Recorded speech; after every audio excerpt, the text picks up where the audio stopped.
wabarakatuh.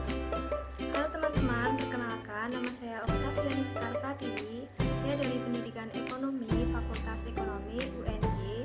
Jadi di video kali ini saya akan membuat video pembelajaran yang akan menjelaskan materi mengenai permasalahan ekonomi dan sistem ekonomi.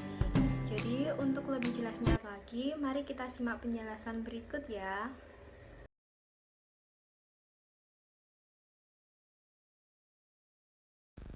Oke teman-teman, jadi di video kali ini kita akan membahas atau kita akan mempelajari mengenai masalah ekonomi dalam sistem ekonomi.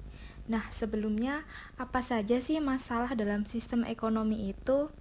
Agar memahami dan mengetahui lebih jelasnya lagi, maka teman-teman harus menyimak video ini sampai akhir ya.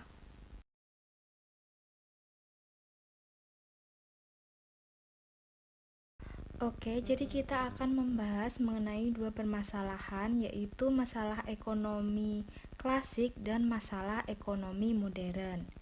Jadi masalah pokok ekonomi dapat dilihat dari sudut pandang pembahasannya. Berdasarkan teori ekonomi klasik, masalah ekonomi berfokus pada kegiatan ekonomi produksi, distribusi, dan konsumsi. Ketiga aspek tersebut harus dikelola sedemikian rupa agar tercipta hasil maksimal demi kemakmuran masyarakat. Namun, seiring dengan perkembangan pemikiran teori ekonomi modern mengakomodasi masalah ekonomi dalam tiga masalah pokok, yaitu apa dan berapa banyak barang yang diproduksi, lalu bagaimana cara memproduksinya, dan untuk siapa barang tersebut diproduksi. Oke, sebelumnya kita akan terlebih dahulu membahas mengenai masalah ekonomi klasik. Jadi, untuk masalah ekonomi klasik yang pertama yaitu produksi. Pada kegiatan produksi terdapat beberapa masalah seperti pengadaan input, proses, dan peningkatan hasil output. Pada konsumsi tidak dapat berlangsung jika tidak ada barang dan jasa yang dihasilkan oleh produsen. Jadi inti dari masalah produksi ini, agar dapat memenuhi kebutuhan manusia, maka barang dan jasa harus tersedia. Demi memenuhi hal ini, produsen harus mengetahui barang dan jasa apa saja yang dibutuhkan oleh masyarakat.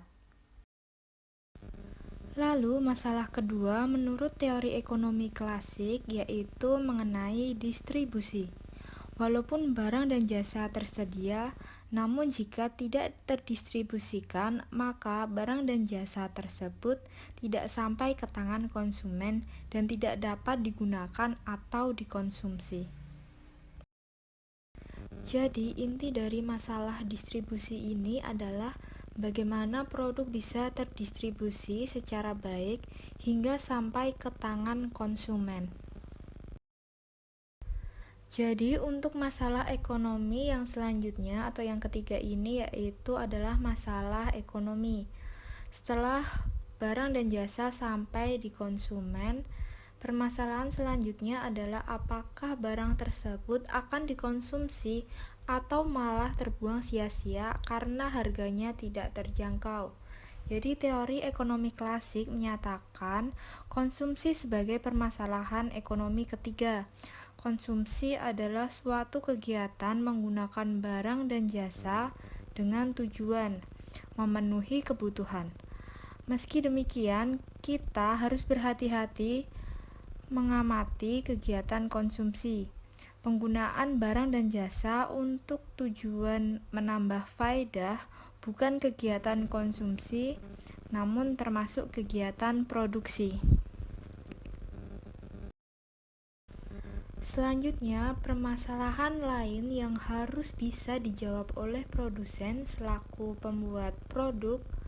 Di sisi lain, sebagai konsumen, kita harus bisa meningkatkan pendapatan supaya dapat menjangkau produk-produk yang kita inginkan agar kita bisa membeli produk-produk tersebut.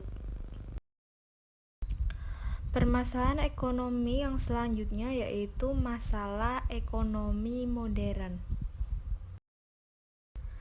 Jadi, permasalahan pokok ekonomi modern atau ekonomi mikro terkait dengan 3 masalah pokok, yaitu what yang berarti barang apa yang diproduksi dan berapa jumlahnya. Lalu how yaitu yang berarti bagaimana cara memproduksinya. Lalu yang ketiga yaitu for whom yang berarti untuk siapa barang tersebut akan diproduksi. Baik, selanjutnya kita akan membahas satu persatu mengenai permasalahan pokok pada ekonomi modern. Yang pertama, kita akan membahas mengenai apa dan berapa yang diproduksi. Jadi masalah ini menyangkut jenis barang dan jumlah yang akan diproduksi. Pertanyaan ini berkaitan dengan pengalokasian sumber daya yang langka di antara berbagai alternatif penggunaannya. Karena sumber daya terbatas, masyarakat harus memilih dan memutuskan barang apa yang akan diproduksi. Apakah kita akan memproduksi makanan, atau pakaian, atau mesin industri, atau sarana transportasi? Sangat tidak mungkin untuk memproduksi semua jenis benda atau barang pemuas kebutuhan tersebut, sejumlah yang diinginkan oleh masyarakat. Setelah ditentukan apa yang akan diproduksi, masyarakat harus memutuskan berapa jumlah barang tersebut harus diproduksi, sehingga dapat ditentukan berapa sumber daya yang harus dialokasikan untuk makanan, berapa untuk obat-obatan, berapa untuk mesin-mesin industri. Jika kita ingin memproduksi lebih banyak makanan, sumber daya untuk memproduksi obat-obatan akan berkurang, demikian juga sebaliknya. Oke, yang selanjutnya adalah bagaimana memproduksinya. Jadi masalah dalam hal ini adalah teknologi atau metode produksi apa yang digunakan untuk memproduksi suatu barang. Berapa jumlah tenaga kerja, jenis mesin apa, serta bahan mentah apa yang akan digunakan. Produksi dengan teknologi padat karya banyak menggunakan tenaga manusia, tetapi jumlah produksinya terbatas. Jika yang digunakan adalah teknologi padat modal, maka yang menjadi masalah adalah dari mana akan diperoleh modal. Masalah kedua yang harus ditangani adalah bagaimana mengkombinasikan faktor-faktor produksi yang ada agar berhasil guna dan berdaya guna.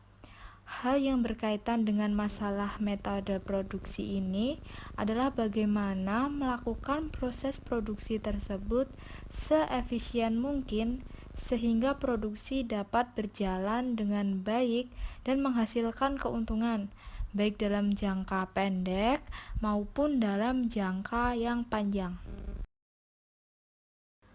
Lalu yang ketiga adalah untuk siapa diproduksi.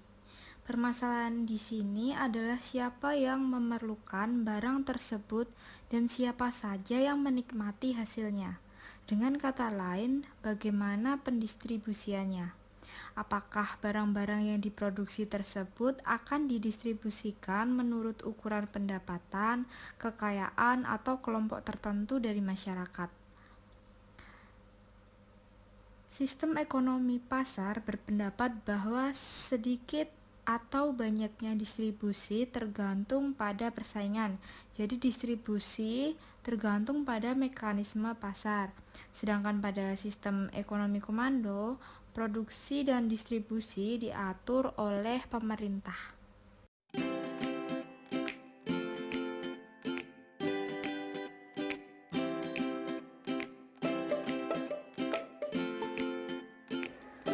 Oke teman-teman, jadi itu tadi materi penjelasan yang dapat saya sampaikan.